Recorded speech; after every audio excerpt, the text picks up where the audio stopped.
Assalamualaikum warahmatullahi wabarakatuh. Perkenalkan, nama saya Adina Dianalita dengan NIC 24012411.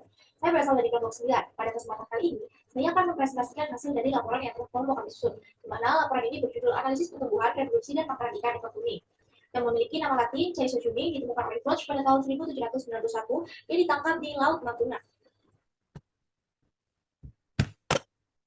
Selanjutnya, seperti yang kita tahu, Indonesia merupakan negara kepulauan dan maritim terbesar di kawasan tropis. 65% wilayahnya berupa perairan dengan garis pantai sepanjang 81.000 km. Nah, wilayah perairannya, wilayah lautnya dibagi ke dalam WPPNRI, terdapat 11 WPPNRI, dan pada WPPNRI 711 terdapat mencakup berbagai wilayah, salah satunya yaitu Laut Natuna yang menjadi lokasi penelitian kita pada kali ini. Nah, di Laut Natuna sendiri terdapat salah satu jenis ikan, yaitu ikan ekor kuning atau ikan Caesochuni, yang merupakan ikan terumbu karang yang menjadi tangkapan utama para nelayan di daerah tersebut. Selanjutnya ada biologi perikanan, yang merupakan mata kuliah yang saat ini kita pelajari. Biologi perikanan sendiri mencakup dua hal, yang pertama ada natural history dan yang kedua ada dinamika populasi. Natural history ini mencakup tentang pertumbuhan, reproduksi, dan makanan ikan. Untuk waktu praktikumnya dilaksanakan pada hari Sabtu pukul 1 hingga pukul 5 sore. Tempatnya di Laboratorium Biologi Perikanan, Fakultas Perikanan dan Ilmu Kelautan IPB University. Dan untuk praktikumnya sendiri dilaksanakan di hari Sabtu pada pukul 8 hingga pukul 5 sore di ruang MSPI. Adapun alat bahannya digunakan seperti yang tertera pada PPT, seperti penggaris, timbangan digital, cawan Petri, pipet, sarung tangan latex, holder, dan lainnya. Nah, selanjutnya ada prosedur kerja. Yang pertama pada pertumbuhan. Di pertumbuhan ini kita diberi ikan yang masih utuh. Setelah itu kita ukur dan kita bedah bagian dalam tubuhnya. Selanjutnya kita pisahkan antara bagian usus, bagian lambung, dan juga bagian gonadnya, yang kemudian kita awetkan menggunakan formalin untuk kita simpan. Setelah pertumbuhan, lanjut ke bab reproduksi, di mana pada reproduksi ini kita melakukan praktikum lanjutan dari gonad yang telah kita awetkan tadi. Jadi gonad yang telah diawetkan, kita bagi menjadi 3 bagian, lalu kita burai untuk kita hitung jumlah telur yang ada di dalam gonad tersebut. Dari reproduksi, kita lanjut ke makanan. Nah, di makanan ini kita fokus ke usus dan lambungnya, di mana di sini itu kita memburai dari isi lambung dan isi ususnya. Setelah kita burai, kita amati menggunakan mikroskop untuk mengetahui jenis organisme apa aja atau jenis makanan apa saja yang dimakan oleh ikan tersebut. Selanjutnya ada analisis data. Pada pertumbuhan itu mencakup distribusi frekuensi panjang dan bobot, hubungan panjang dan bobot, dan juga faktor kondisi. Dan pada reproduksi itu mencakup nisbah kelamin, tingkat kematangan gonad, indeks kematangan gonad, dan fekunditas dan diameter telur. Pada makanan ikan itu mencakup indeks preponderans, luas relung, hubungan volume dengan panjang tubuh, tumbang tinggi, dan panjang usus relatif. Selanjutnya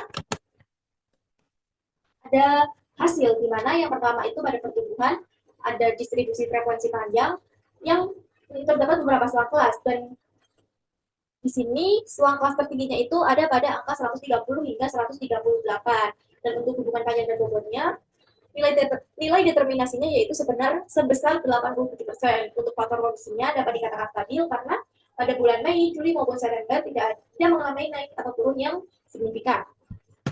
Lanjut, masih di pertumbuhan, ada pola pertumbuhan ekor kuning. Dari grafik yang tersaji tadi dapat dilihat bahwa hasil dari pola pertumbuhannya itu alometrik negatif karena pada nilai B-nya itu kurang dari 3. Dan untuk tabel hubungan panjang dan bobotnya itu di bulan Mei determinasinya sebesar 83%, untuk bulan Juli itu sebesar 70%, dan untuk bulan September itu sebesar 83%.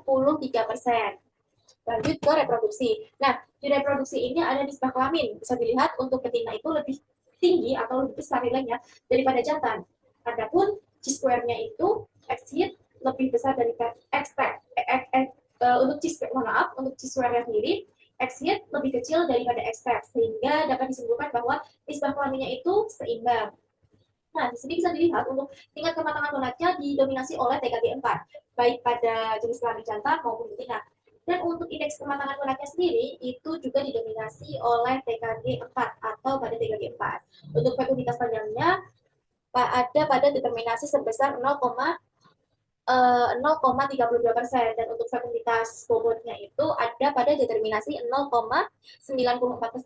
Nah, di sini bisa dilihat untuk diameter telur sendiri itu hanya memiliki satu puncak sehingga dapat dikatakan total spawner.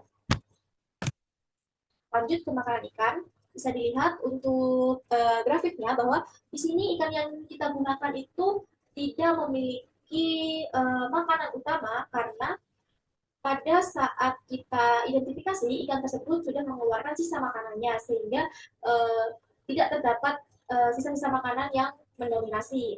Lanjut untuk luas relung sendiri di sini terdapat kesalahan data pada besaran BI dan BA-nya untuk betina juga jantan sehingga kami belum bisa menjelaskan lebih lanjut. Lanjut ke tumpang tindih di mana CH di sini menunjukkan angka sebesar 0,2931 yang dapat diartikan bahwa angka ini itu rendah karena mendekati 0 sehingga kompetisi ikan dalam mencari makanan itu tidak kompetitif.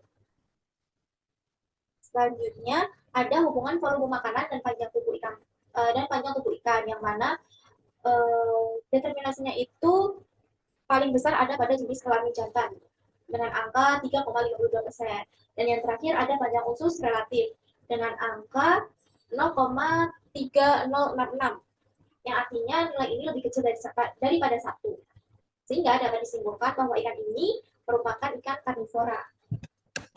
Adapun kesimpulannya yaitu pada pertumbuhan ikan ini memiliki pola pertumbuhan alometrik negatif dan pada reproduksi ikan ini didominasi oleh TKB4 dan pada makanan ikan ini tidak memiliki jenis makanan utama.